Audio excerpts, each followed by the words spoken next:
নমস্কার, সুপ্রভাত। কেমন আছেন সবাই?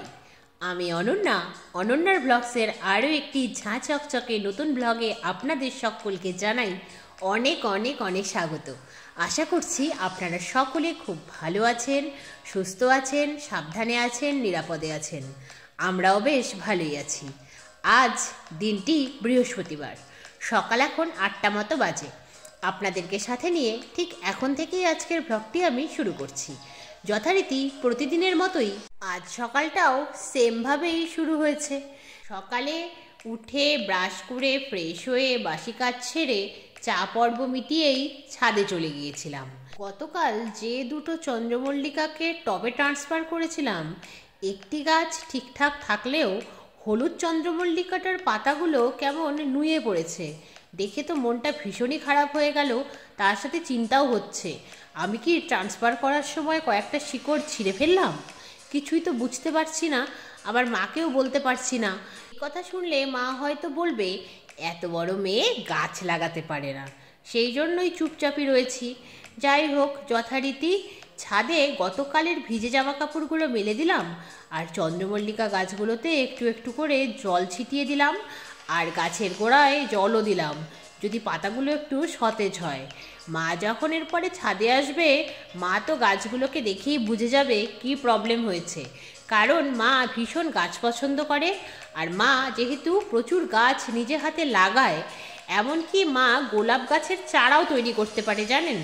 একটা ডাল ভাঙবে, কি করে যেন বাঁকিয়ে লাগিয়ে দেয়, কয়েকদিন পরেই দেখা যায় সেই ছোট্ট গাছটিতে কুঁড়ি, আবার তাতে ফুলও ফোটে। এই দেখেই তো আমি আরোই কনফিডেন্স লেভেল লুজ করে ফেলি, কারণ মা এই গাছ দেখলেই বুঝে যাবে কি প্রবলেম হয়েছে তার। ভগবান করে গাছগুলো যেন ঠিকঠাক থাকে, কারণ গত মঙ্গলবার যখন আমি গাছগুলো কিনে এনেছিলাম, বালুরঘাটে সুবিশাল ঠান্ডা পড়েছিল সেই সময়টাতে। এই সপ্তাহতে ভীষণ রোদের তাপ থাকার জন্য সেই রকমভাবে দেখতে গেলে বালুরঘাটে ঠান্ডা নেই বললেই চলে, কিন্তু সেই ঠান্ডার মধ্যে আমি ক্যারি ব্যাগে ভরে 4টে গাছ যখন নিয়ে এসেছিলাম, আমার হাত যেন মনে হচ্ছিল কেটে পড়ছে। কারণ দেখবেন অতিরিক্ত ঠান্ডায় ভারী কিছু টানলে হাতটা ভীষণ যন্ত্রণা করে, আমার তো করে। সেই কষ্ট করে গাছগুলোকে নিয়ে এসেছিলাম, তারপরে সেগুলোকে যখন টবে ট্রান্সফার করলাম, নিজের হাত যন্ত্রণার কথা না ভেবে তারপর যদি সেই গাছের অবস্থা এরকম হয়, মনটা তো খারাপ লাগেই বলুন। একেই তো মায়ের বকুনি খাবো, তার সাথে মন খারাপের যন্ত্রণা, সব মিলিয়ে একটা কষ্টদায়ক পরিস্থিতি। কি যে হবে কিছুই বুঝতে পারছি না। আবার এমনটাও তো হতে পারে বলুন, যে একটি আলাদা মাটি থেকে আরেকটি আলাদা মাটিতে ট্রান্সফার করেছি বলে হয়তো একটু টাইম নিচ্ছে। এটা কি আমি নিজেকে সান্ত্বনা দিচ্ছি, নাকি এমনটাই হয়? আপনারা যারা গাছ পছন্দ করেন, বাড়িতে অনেক গাছ আছে, গাছ লাগান, তারাই তো ভালো বলতে পারবেন সত্যি কি এমনটা হয়। যদি হয় আমাকে একটু কমেন্ট করে জানাবেন, তাহলে টেনশনটা একটু কম হয় আর কি। ভীষণই চিন্তা হচ্ছে। এই চিন্তার মধ্যেই ছাদ থেকে এমন একটা ভাব নিয়ে নিচে নেমে এলাম যেন কিছু হয়ইনি।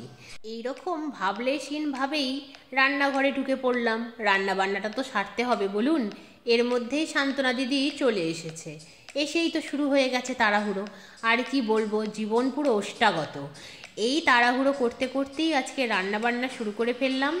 এখন যেহেতু সান্ত্বনা দিদি ভীষণ তাড়াহুড়ো করছেন কয়েকটা দিন ধরে, সেই জন্যই আমাদের বাড়িতে এখন আর 5-6 পদ রান্না হচ্ছে না, কারণ সময় তো হচ্ছে না। আজ রান্না হলো কচুরলতির সবজি, আর তার সাথে রান্না হলো আলু বেগুন পাঁচফোড়ন সহযোগে বাটা মাছের পাতলা ঝোল। ব্যাস এইটুকুই, এর থেকে বেশি রান্না করার সময় হাতে নেই। আগের একটা ব্লগে আপনাদের বলেছিলাম না, সান্ত্বনা দিদি হলেন এখন আমাদের রিং মাস্টার। এইরকম পরিস্থিতিতেও মানিয়ে নিচ্ছি, তার মধ্যে হাত যন্ত্রণা তো কমেইনি, তার মধ্যে এত তাড়াহুড়ো, সব মিলিয়ে জীবন আমার ওষ্ঠাগত বললেই চলে। কি আর করা যাবে, সবটাই মানিয়ে নিচ্ছি। এতদিন ভাবতাম যে জীবনে আমি মানাতেই পারবো না, এখন দেখি সেই জীবনটাই আমার জীবন হয়ে দাঁড়িয়েছে। কি আর করা যাবে, মেয়েদের জীবনটা বোধহয় সত্যিই বড় অদ্ভুত, বদলাতে বেশি সময় লাগে না। দেখুন, আপনাদের সাথে গল্প করতে করতে আমার কিন্তু রান্না বান্না কমপ্লিট হলো। তারপর মশলাপাতির কৌটোগুলো ক্লিন করলাম, তারপর যথারীতি গ্যাস আর রান্নাঘরটাও এখন ক্লিন করে নিচ্ছি। তারপর আবার তাড়াহুড়ো করে বাসনগুলোকে যথাস্থানে রাখার সময়, এই বাসনগুলো সান্ত্বনা দিদি সকালেই মেজে দিয়েছিল। তারপরে সেগুলোকে ঝুড়ি থেকে তুলে যে বাসন যেখানে থাকে সেগুলোকে সেই সব জায়গায় ট্রান্সফার করে দিচ্ছি। তারপর তাড়াহুড়ো করে চলে এলাম ছাদে। ছাদে এসে সকালবেলায় যে জামা কাপড়গুলো মেলে দিয়েছিলাম সেগুলোকে তুলে নিলাম, আর এখনকার ভিজে জামা কাপড়গুলো এক এক করে মেলে দিচ্ছি। মনে একটাই চিন্তা, মা যেন ছাদে না আসে। মা ছাদে এলেই সর্বনাশ, গাছ দেখলেই বুঝে যাবে।